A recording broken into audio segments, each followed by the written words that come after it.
Donc, oui, la réception a été mixte. Mitigée, enfin, Oui, de l'enthousiasme mixte. Et des critiques sévères. Oui, pas mitigée. On en a beaucoup discuté dans notre journal le plus important, le NRC. On en a beaucoup discuté et partout, dans de petites salles à Amsterdam. Voilà, alors je sais qu'il y a un de vos auteurs français préférés, c'est un monsieur qui a aussi beaucoup à voir avec le Goncourt, c'est Michel Tournier. Oui. Donc Oui. vous l'avez lu, je pense, vous l'avez découvert, je pense, il y a longtemps. Mais je ne sais pas exactement quel livre vous avez traduit et si vous avez eu l'occasion d'échanger avec lui, si vous avez pu avoir des discussions privilégiées avec lui. J'ai traduit, je n'ai pas traduit son livre le plus important, commençons par dire ça, Le Roi des Hommes, qui à mon avis est un classique qui dans 200 ans sera encore lu et admiré. J'ai traduit 9 livres, je crois. Le Météore, Le Vent Paraclet, La Goutte d'Or, Éléazar. Ce qui frappe dans le cas de Tournier, c'est que au début, il y a ces 3 grands romans, ensuite son autobiographie, et ça, c'est la partie la plus importante de son œuvre, je pense. Ensuite, ces livres sont devenus de plus en plus minces. C'est vraiment à la fin de tout petits textes recueillis dans un tout petit livre. Mais c'est tragique pour l'homme parce qu'il écrit toujours bien mieux que beaucoup d'autres auteurs, mais parce qu'il a commencé par ce livre très très grand, on ne peut pas laisser de comparer ce qu'il a écrit après à ces 3 livres. Et la comparaison est toujours à l'avantage de ces 3, bien sûr. Mais je l'admire beaucoup. Hier, quand le prix Goncourt a été décerné, il y avait une voix contre, et je me demande toujours si c'est sa voix, comme il y a eu une voix contre, ou 2 même, dans le cas de Littell, la bienveillante, et je suis à peu près sûre que c'était lui, un des 2, tandis que, d'autre part, j'ai vu moi-même beaucoup de ressemblances, de parallèles, entre Le Roi des Hommes et Les Bienveillantes, justement. Mais peut-être qu'il n'a pas bien supporté ça. Je l'admire, oui. Et je suis allée le voir assez souvent. Je l'ai vu aussi ici, aux Pays-Bas. Lui, contrairement à Jonathan Littell et Marine Diaye, aime voyager. Il aime parler de son œuvre. Et c'est peut-être ça la raison pour laquelle ces livres sont devenus de plus en plus minces. Je ne sais pas, mais ça pourrait être. Il aime être entouré de son public. Et il a parcouru le monde entier pour propager son œuvre. Donc, il a été plusieurs fois aussi aux Pays-Bas quand moi j'étais en train de traduire un livre ou à l'occasion de la présentation de ces livres. Toujours très aimable, très hospitalier aussi. Mais, d'autre part, dans ses réponses très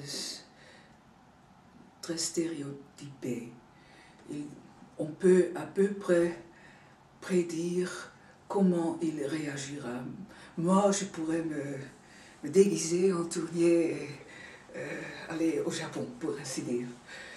Les Japonais, peut-être, ne s'en apercevraient pas. Une seule fois, j'ai eu avec lui un bon entretien, et c'était quand on n'a pas parlé de lui, de son œuvre, des problèmes de traduction, mais sur un auteur que lui admire et que moi aussi j'admire beaucoup, et c'est Jean Genot. Alors, c'était vraiment quelque chose. Je me suis rendu compte qu'il est devenu plus décontracté et on a trouvé ensemble un sujet sur quoi parler, sur quoi avoir un entretien vraiment humain. Je me souviens tout de même d'une émission dans le programme télévisé, à la télévision néerlandaise, je crois, c'est lorsque il était invité lors de la présentation de la traduction des météores. Et c'était quand même une émission un entretien avec lui en français, sous-titré en néerlandais. Et c'était très très amusant. Oui. Parce que je pense que la personne qui l'interrogeait lui a posé quelques petites questions, peut-être provocantes en tous les cas. C'était 20 minutes assez drôle. Et tout le public était également mort de rire, je dois dire. Oui. Oui, je me rappelle cet entretien aussi. Oui. Et il se laisse aussi provoquer dans le domaine public, disons, facilement.